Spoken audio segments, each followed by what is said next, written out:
Inilah orang yang mau dibawa Ibu Karmini, orang yang ramai beredar video warga yang sakit di Desa Bandara Lam-Lama, Kecamatan Kisam Tinggi, Kabupaten Oku Selatan terpaksa ditandu karena akses yang kurang memadai.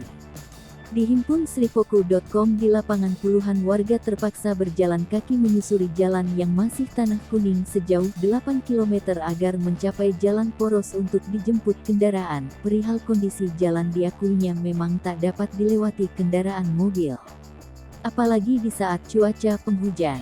Warga mengambil inisiatif menandu warga yang sakit bernama Karsini, 54, sebab kendaraan mobil tak dapat masuk ke wilayah Dusun V dan 7 Desa Bandara Lam-Lama tersebut. Ia terpaksa kita tandu, karena mobil tak dapat naik apalagi kondisi jalan rusak dan musim penghujan, ungkap Zamhuri, suami Dekarsini warga yang ditandu, Kamis 16/6.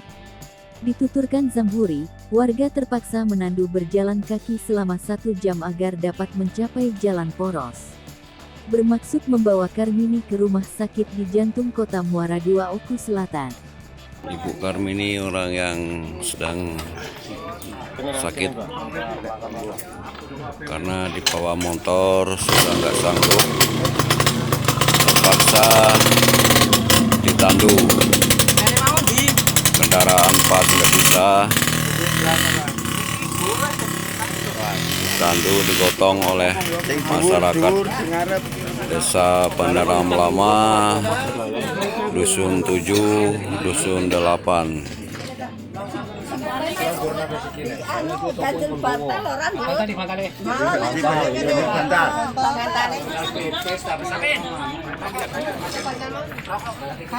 Kok rokok gowo wae, kok agawane rokok sing anu digowo ngorok nang dalan.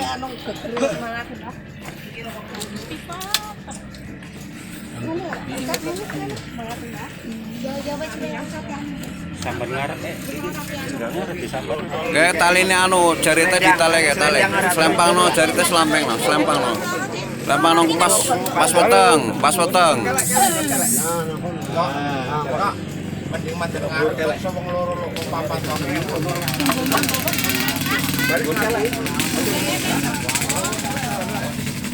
lama dan dulu nggak mau apa-apa.